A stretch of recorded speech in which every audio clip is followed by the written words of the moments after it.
We have a brand new segment for you. It's Backpage Blues Last Orders. It's where Charlie and I are going to come to the pub.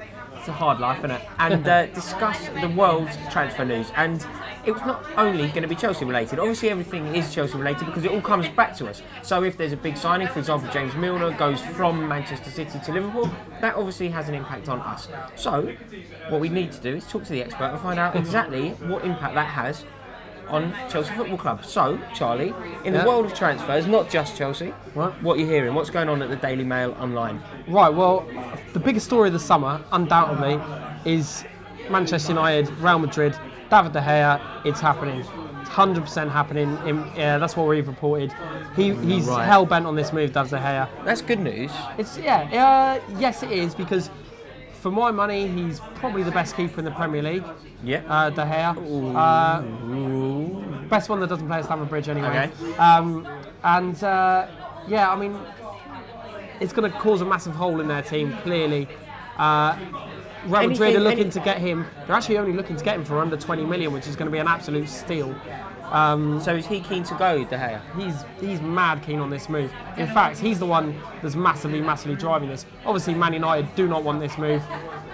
Real Madrid are keen on this move, obviously, but they have other options. De Gea is a Madrid boy. He goes back to Madrid all the time when he's got time off. His girlfriend and his family all live in Madrid. He wants this move big time. Okay, so with regard to this, the only way that I can see this as being bad news, because obviously it's good news, anything that attacks our enemy, our major competitor, and I think United are going to be huge next season, definitely is a good news. Yeah. However, I can see a way of putting a very negative spin on it. He goes there, Petr Cech goes to Arsenal, is essentially the conclusion of the goalkeeping merry-go-round that is about to kick off. I mean, yeah, and it definitely will be a goalkeeping merry-go-round. There's going to be about 4 or 5 top keepers all changing clubs. To be honest, you say Arsenal, but if I'm a Man United fan and I know De Gea is leaving, I want Petr Cech, definitely. But Petr Cech, from the understanding that I have, Petr Cech is very keen on staying in London. He is, but you know, Man United is a huge club. Oh, no doubt. That certainly wasn't a slight on United, but they could definitely tempt him, I reckon. And Man United and Arsenal are the two favourites, unfortunately, for Petr Cech, with PSG in the running as well. The one that seems to be ready for United is Hugo Lloris from Tottenham. He really wants to move. He wants to be in the Champions League, and as we all know, Tottenham aren't in the Champions League.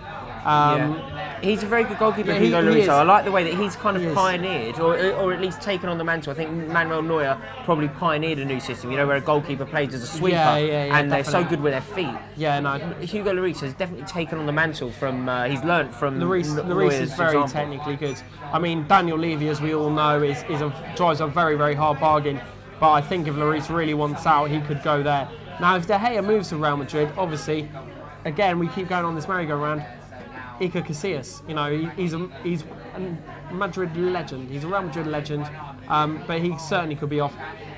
If he moves to the Premier League, it's definitely going to be Arsenal, and that would be. But I'm not sure Casillas would do that well in England.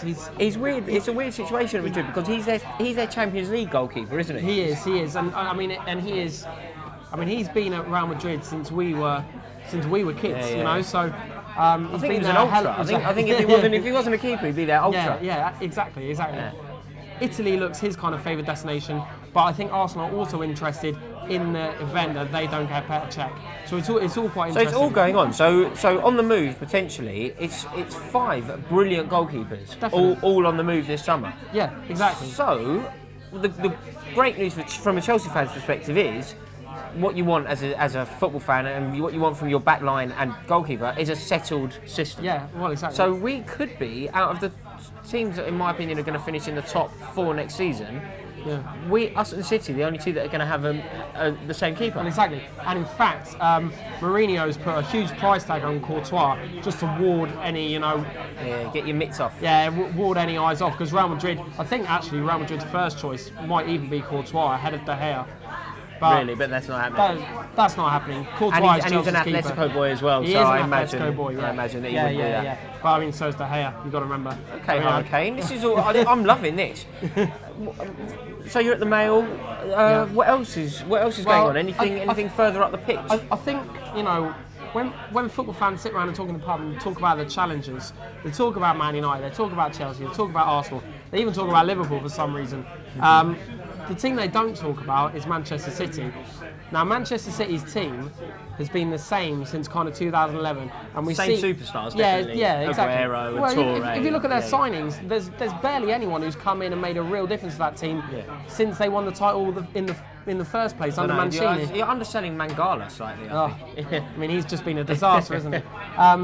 But their chairman came out and said last night that this is the summer for City. They are going to be spending big. They've got the power to do this. Now this is bad news. Yeah. I mean, this could be bad news for Chelsea. Who have they got their eye on? Do you know? Is there anybody particularly? Yeah. I mean, they've got a huge list of names. Right at the top is Paul Pogba. Now he is obviously a player that's played in England before. For City's rivals. For City's rivals. I mean, what a story that would be. Him coming back across the city. That must really grate United fans' gears. Will do. Sure. I mean, and that'd be pretty bad news. I think he transformed their team. He's a player. Not only is he world class, he is the sort of player that would do so well in his prime in England. Do you think he's physical? He's technical. He's a box-to-box midfielder, and he's energetic. He's everything you want from a Premier League midfielder. Paul Pogba is that. So we don't want this to happen.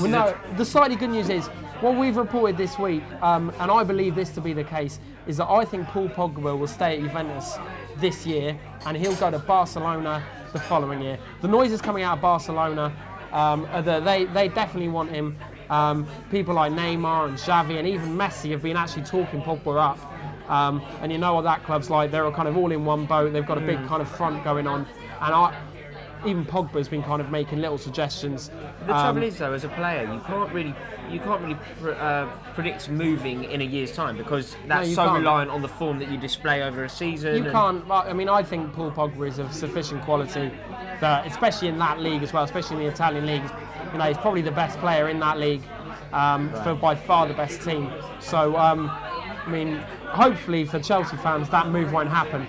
Interestingly, though, the other man they've got their eye on for a slightly more attacking role is Kevin De Bruyne, who, of course, we know well. Yeah, we know Ginge.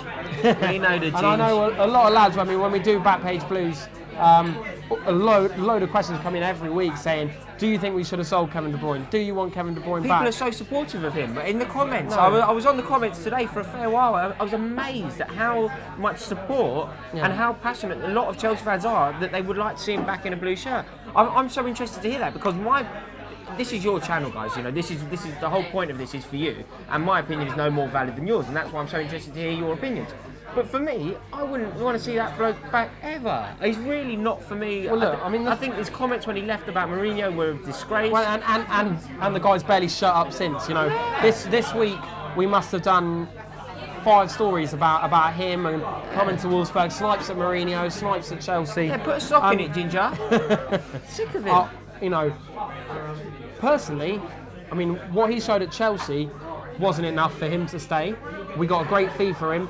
Mourinho couldn't stand his attitude and his training. I mean, we've both talked about that Swindon game before, the Mourinho completely dug him out for. I think he seems to be better at being a big fish at a club like Wolfsburg than he is fitting as a part of an elite setup like Chelsea or Man City or Bayern Munich. Yeah. He's a key player for the Belgian side, as we all know, is a very good side. He's been a good World Cup though. No, but you know, he's been the Bundesliga's Player of the Year this year. He's, you know, he is clearly a talented player. We shouldn't sit here and call him rubbish, but there seems to be something wrong with his attitude. I don't think either of us did that. I don't think that's fair, Hurricane. No. Neither of us suggested that he wasn't a good football player. I think we both concluded that he wasn't a Chelsea player. I think that's fair. I also think his attitude means that at this stage he's not a man to fit into a real elite setup. So not too fussed if he signs for City from a Chelsea fan's perspective? No, not really. I think he'd have to he'd never really adapt to the Premier League. He'd have to adapt to the Premier League. Nice. You know, I'm not sure it's going to be one that comes back and haunts us. Anyone else? Well, interestingly, you know, across London, we all know Arsenal could do with a striker. Now they've been chasing Benteke, same as Chelsea have, as we've talked about on Backpage Blues. But the interesting one for them is Jackson Martinez, who scored, you know, countless goals for Porto. He's absolutely, you know, he was my boy on FIFA until I recently got rid of Colombia. He was. I'm sick of him. I've been getting whooped today. Well, look, I mean, I'm sure he's not having any sleepless nights over that. Well, but I am. But you know, his agents actually come out this week. Mel and I reported this week that there is a deal done at a top European club. He didn't name them, but our thinking was that it could well be Arsenal. He's been on Arsenal's radar for a while. He's been on Chelsea's radar for a while. Well, I can't see that move happening. See, this is terrible news. This is terrible news. I think that Arsenal are at absolute most, 3 good players away from winning the Premier League. I genuinely believe that. I think they're 3 good players away from winning the Premier League. Hey, but who's standing in their way? Well, if they get Petr Cech, if they then get Jackson Martinez, they're then one big signing away from mounting a very, very serious challenge. Well, and this is something that fills me with dread, considering where I live. And they're probably going to be getting Morgan Schneiderlin as well. I mean, that deal's been in the running for a while. He's a great defensive midfielder. So Arsenal next season. But you know, this is why what you just said is, apart from any emotional attachment we have to Petr Cech, which is obviously massive. Don't want him to go into a rival. Don't want to see him in an Arsenal shirt. You know, he would be their keeper for the next 5 years. He's a great keeper. Ospina and Szczesny are both. There's still questions over them. Too bob. That's the Jennings verdict. And yeah, you know, I don't think we should be helping out Arsenal. I don't think we should be helping out Arsenal. Mourinho thinks they're a couple of players away from being brilliant. So let's not give them the leg up. We already helped bring Manchester United out of the mire by giving them one matter. Yeah. Let's not do it again. Ridiculous. Yeah. Anyway, right, guys, thank you very much for watching. And do us a favour, if you enjoyed this video, let us know, comment below, because it's a new thing, and like I say, it's your channel, so we hope that you like it. And if not, we'll think about it, but if you do, please let us know. Comment below, tell us what you think of these potential transfers. Let's get drunk. Cheers. I rate Charlie Austin. I think he's a very, very good football player, and I think that was typified by the goal that he scored at Stamford Bridge against Chelsea. I think it's all very well pinging in goals for, pinging